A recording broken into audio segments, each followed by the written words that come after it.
Everyone's telling me I hate Canada. I don't hate Canada. I made this video already. I'll make it again and I'll make it clear.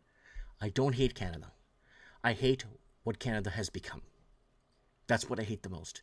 I love the beautiful mountains, the forests, the livestock.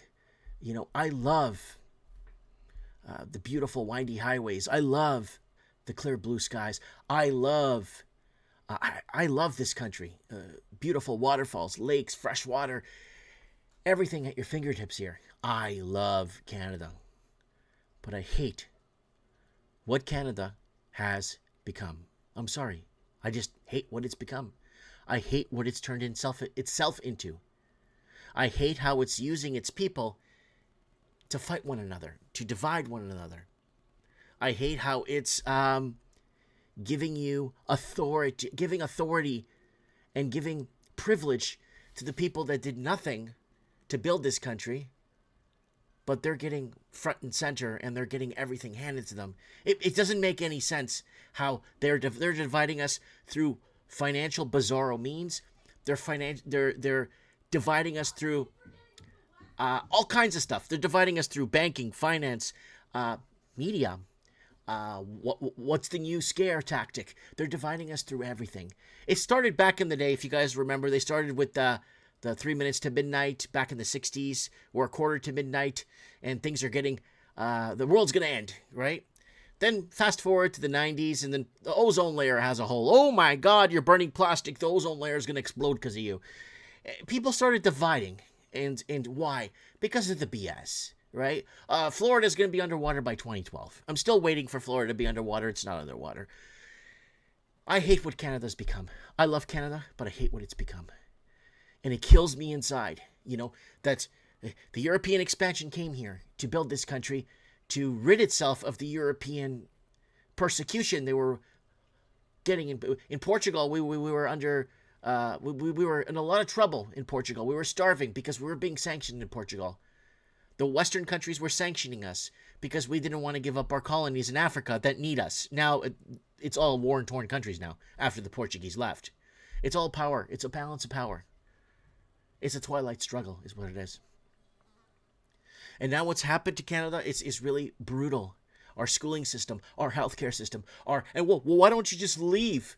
People say, why don't you leave if you don't like Canada? Wait, so we came here, built this country, fought wars for this country. The European expansion did this. Built everything around you. 95% of everything you touch in this country is built by Christian hands. 100% of the foundation that you touch in this country, in Canada, is built by Christian hands. The Irish, the Dutch, the Portuguese, the Italians, the Scottish, all killed themselves for building this country. Oh, the Chinese built the railroad. Shut up. The Chinese built the railroad in Western Canada through the Rockies. 800 of them came, 200 of them died. And now you go to museums, you got pictures of Chinese all over Canada building the railroad. Why? To massage you. So when China comes in the future and buys out your entire country, buys out your real estate, buys out everything you own. Oh, but they built a railroad. Let them take us over. You guys have no clue. And I hate what Canada's become. 2010, Canada opened the doors to Chinese money laundering and Chinese birth tourism and Chinese fentanyl. Canada's been hand in hand with China, and we've been warning Americans for years now. America, wake up. Canada's your biggest threat, not Iraq. That's how long we've been saying this. Not Iraq. The Chinese laundered $2.4 to $2.6 trillion through Canadian real estate. They created bidding wars and artificial shortages. We have 3.9 million. Last time we checked, in 2017, we had 1.9 million empty homes owned by Chinese nationals. They own our biggest gold mines. They own our biggest coal mine. They own our biggest lithium-ion mines. They've bought them all up. They own everything. This is why the Canadian people are not getting rich or aren't being rich. Heck, they should be paying the Canadian people dividends for even living here.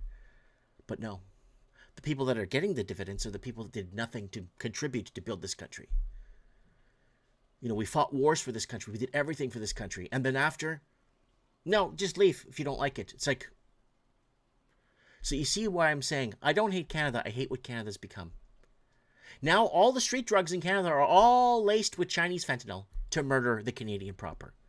98% of the 97%, we covered this in a video. 97% of the homeless people in Canada are Canadians, European white Canadians. You have Indigenous, 3%, and then what was it, 96? So 3% was Indigenous, and the other 1% was unspecified.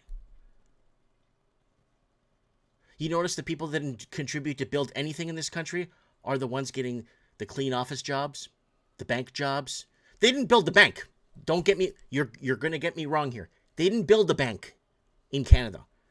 The Europeans built the bank, and then everyone else comes in.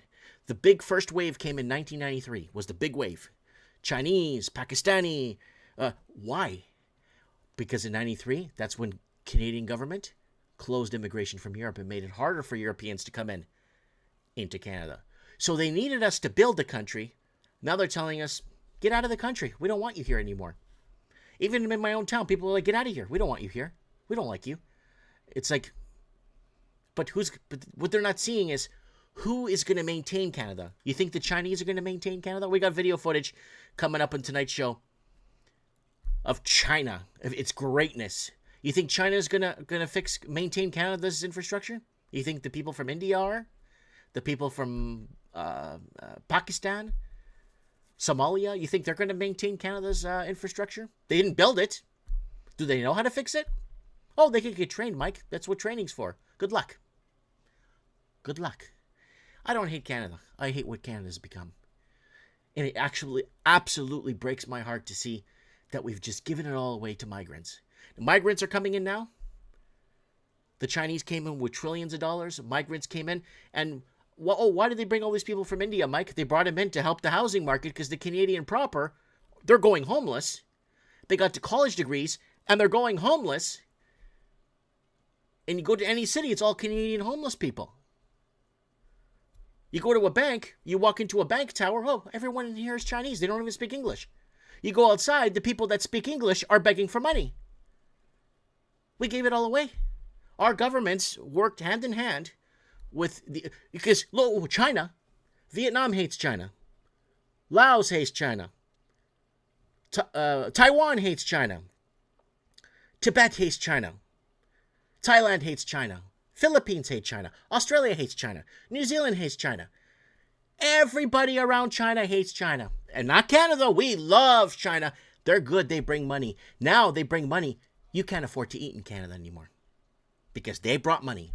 And we made a video back in 2017 in my car, and I said, watch when your energy, your food, watch when basic necessities climb up to reach housing price. Watch when it climbs up to adjust the housing prices. And that's how we accurately predicted the energy wars that were coming, the food wars that were coming. We're saying people were going to be bought out of food by 2020. People were laughing at me. They're like, you're stupid. It's a first world country. Now people are lining up around the food banks, a block around the food banks because of this. Because we sold out. Wages and incomes need to be tied to real estate, period. Jobs need to go to Canadians. And what are you talking about, Mike? We need to go to Canadians. I'm a Portuguese living in Canada. And it's different. I'm saying Canadians. And what I'm talking about is this. America has it right. And I'll tell you where they have it right. America has this right to a T. When I applied to live in America, I had to make sure I wasn't stealing an American's job. They got a third-party entity to run ads for me of the job position I was applying for. 6 months long. They had to run ads for 6 months through newspapers, magazines, online posts to make sure I wasn't stealing an American's job. And I wasn't. They did everything. I passed that part. I wasn't stealing an American's job, and they waited 6 months. Now, Canada, see, if Canada did the same thing, instead of saying, oh, you're racist, well, if RBC or a big bank, CIBC or an institution here wants to hire has a position open, instead of bringing someone in from China to work here, run the ad in Canada for 6 months through a third-party, non-government, they'll see, oh, okay, a Canadian wants this job, to make sure they don't steal a Canadian's job. because that's what's happened. The Canadians are the number one homeless people in Canada. The Canadians are the number one people that are not getting called for jobs. The Canadians are the number one people that are being discriminated against. The Canadian European people that have been here for generations. And I don't hate Canada. I truly hate what Canada has become.